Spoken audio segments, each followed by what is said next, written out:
Salut à tous, nouveau point upgrade, un point upgrade qui sera en plusieurs parties parce que j'ai entamé énormément de travaux, j'ai énormément de rush sur plusieurs jours, sur plusieurs semaines. Tout n'est pas terminé d'ailleurs, beaucoup des travaux que j'ai entamés ne sont pas terminés. Donc j'ai pas pu tout intégrer dans cette vidéo sans vous faire une vidéo trop longue. Et avant que cette intro devienne trop longue, on envoie le générique.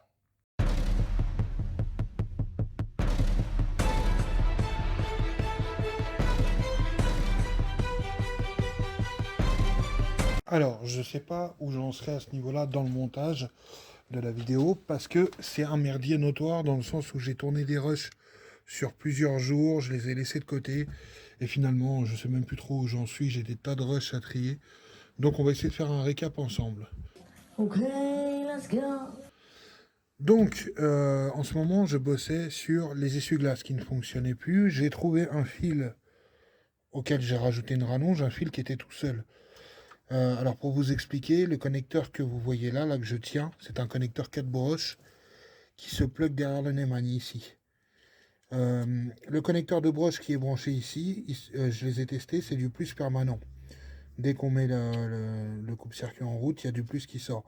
Donc le Neumann, lui, en gros, il switch les plus vers les options de la voiture, enfin les options, l'écran du contact et tout, et les essuie-glaces. D'ailleurs, j'avais testé sur une 323 FBG que j'avais au garage, de débrancher ce connecteur, et j'avais pas mal de choses qui marchaient, mais pas les essuie-glaces. Donc c'est que ça a bien un lien. Donc je me suis amusé à faire des tests. Pour l'instant, je suis qu'à 90% sûr de ce que je vais faire, pour les faire, enfin que je suis sur la bonne voie. Mais vous voyez, elle a les tripes à l'air au niveau des fils. C'est pas un problème, elle démarre, elle fonctionne, machin. Mais l'autre jour, je la sors, Pas le temps de niaiser. la voiture. Et je la sors sur le parking, et d'un seul coup, je sais pas, je regarde toujours mes températures. Et je vois la température sur le dash à 180. Et je vrille et tout, je dis mais non, c'est impossible. Et en une fraction de seconde, je me dis non mais c'est bon, je sais ce que c'est. J'ai des fils qui se sont débranchés, qui sont ça par exemple, c'est le fil qui va à ma sonde de température d'eau que j'ai installée là.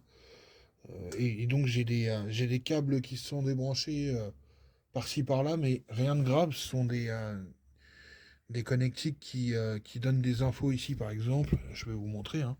De toute façon, c'est simple. Alors, attendez. Je mets l'écran du contact. Alors, vous verrez pas. Ah si. Donc là, on a les clignotants, ça marche. Mais par contre, ah bah ça y est, il remarche lui. Non. Les feux normaux. Ouais, mais alors par contre, là, je suis sûr. Ouais, bah, il marche plus. Je crois que je suis sur les deux. Ah, putain, ça marchait il y a 2 secondes. En fait, là, je passe en veilleuse, en code. Bah, il y avait le témoin il y a 2 secondes, il marche plus. Par contre, plein phare, il marche sans problème. Mais je crois que j'ai interverti 2, 3 trucs. Enfin bref, j'ai pas terminé. Partie électronique. Bref, donc j'ai ça déjà qui se passe. Je garde la voiture, euh, sauf que bah, avec l'arceau, les baquets et tout, c'est pas facile de se retourner. Donc je recule avec la portière ouverte. Je commence à taper ce meuble-là. Alors là, je vous avouerai que j'ai commencé à péter un câble. Parce que l'Astina, pourquoi j'ai abandonné? J'avais chiffonné la portière en la rentrant un soir et ici, là. Je suis spécial. Pareil, de la même façon. Non, là, c'est bon au bout d'un moment. Mais bon, la portière n'a rien, c'est rien. Elle a juste touché un peu le meuble. Mais j'ai flippé. Et dans la foulée, en fait, pourquoi j'ai été déconcentré aussi par rapport à la portière, c'est que cette saloperie de casquette, les rivets ont décidé de passer au travers du tableau de bord. Donc elle a fait. Nique ta mère. J'ai mis des vis à la place, boulonné. Il est des vis avec des boulons à l'arrière. Donc là, ça ne bougera plus, c'est impossible. Mais il faut quand même que je jointe là-haut pour éviter que le jour passe et que ça tremblote. En fait, j'ai avancé sur plein de points sur la voiture, mais les points ne sont pas terminés. C'est-à-dire que les essuie-glaces, je suis quasiment sûr de ce que je dois faire. La casquette, bah, c'est pareil, elle est vissée là, pour le coup, elle bougera plus, mais elle est toujours pas collée. La radio, je sais pas si... Ouais, je lui ai créé un support. Je suis professionnel. Je pense que j'intégrerai les rushs. J'ai fixé une réglette en partant de la fixation enfin du pas de vis. Je sais plus c'était quoi, ça c'est l'autre côté, pardon, du pare-soleil. Voilà, côté intérieur. De chaque côté, j'ai tendu une réglette, j'ai fixé ma radio bien comme il faut. C'est solide, il n'y a pas de problème. Voilà, c'est bien fixé.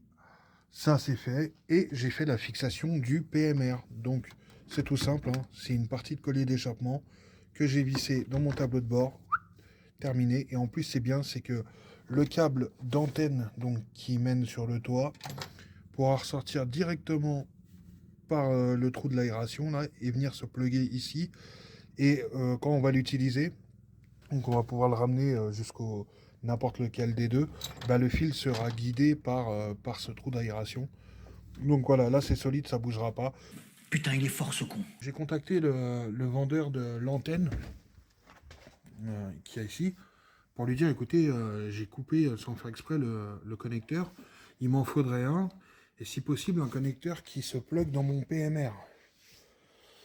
Et je lui montre donc les photos avec le connecteur, enfin avec la prise, enfin Putain, non, ça y est, j'en ai marre. comment on peut dire, comment c'est foutu à la place de l'antenne du PMR. Et lui, en fait, il m'a envoyé des adaptateurs. Alors, ça rentre bien dans le PMR, ouais, certes. En fait, vous voyez, il m'a envoyé, donc, là, ça se plug bien. Mais là, il m'a envoyé ça de l'autre côté. J'ai envoyé une photo, j'ai dit, mais je fais quoi avec votre truc? Je le dessoude à ce niveau-là et puis je ressoude. Donc, je vous remonte le fil d'antenne, comment il est coupé. Donc il me dit, mais vous m'aviez dit qu'il fallait, je sais plus quoi, tel adaptateur. Je dis non, mais je vous avais montré dans le tout premier message qu'il me fallait, voilà. Ça c'est l'antenne. Oups, la boulette. Et ça, François m'a expliqué que bah, c'est une galère, il faut pas que la masse touche l'âme, je crois qu'il a dit que ça s'appelait. Enfin bon, c'est une vraie galère à souder, c'est pas pratique. Et il faut faire très attention parce qu'on peut tout griller. Alors le mec entre deux, il essaye de me placer une radio. Alors certes, ça m'intéresse parce que c'est vraiment le combiné radio, un peu comme une CB avec le micro au bout du fil. Je dis ouais, mais moi j'ai besoin de relier mon PMR ou quoi. Alors je sais pas, est-ce que dans tous les cas, il faudrait que je ressoude un connecteur sur le fil d'antenne, mais est-ce que je prends la radio et que ça je le garde pour les paddocks? Je sais pas trop, mais quoi qu'il en soit, bah, j'ai avancé dessus parce qu'on a une partie du problème qui est solutionnée. Mais la deuxième partie, fondamentalement, si vous voulez, je pourrais souder. Sauf que François m'a bien mis en garde. C'est compliqué, je peux faire très vite de la merde. Et j'ai pas envie de griller mes appareils. Enfin voilà, à chaque fois, je suis bloqué soit par un manque de matos, soit par un cruel manque de connaissances sur certains trucs. Mais bon, on avance, hein, on se documente. C'est tout. Bon, en tout cas, il y a un truc sur lequel on va pouvoir avancer. C'est que j'ai commandé deux roulements et les moyeux SKF. C'est mortel! Ça m'a coûté une couille, je vais manger des pâtes pendant 18 mois, mais là, normalement, ça réglera le problème de sautillement. Ce qui restera à faire après au niveau des trains, c'est il faudrait que j'achète une petite patte, vous savez, qui se visse sur l'étrier et qui maintient les câbles de frein à main, parce que j'en ai un qui est un peu trop ajouré. Je rappelle que j'en ai un, c'est un de MX3V6 que j'ai ajouré un peu, mais un peu trop. Donc du coup, ça freine moyen quoi, au frein à main. À moins de le régler serré à fond. Enfin bon, j'ai un réglage à faire là-dessus aussi. Encore. Donc il faudrait que je chope ça.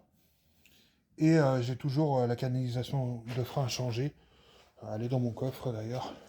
Il faut vraiment que je lève la voiture au plus haut sur 4 chandelles. Attendez que je vous montre ça. Voilà, donc j'ai cette durite de frein, cette canalisation, pardon. Mais je suis pas sûr que ça soit la bonne, c'est bizarre, j'avais déjà regardé une première fois. On va voir. Et ensuite, petit gadget, petit bling bling, mais je vais vous faire la présentation de quelque chose pour ceux qui me suivent pas sur les autres réseaux sociaux.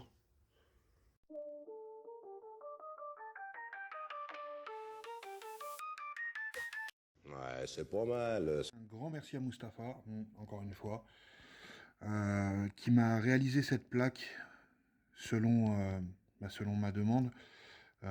Par rapport, c'est la nouvelle plaque avec le nouveau numéro VIN de la voiture.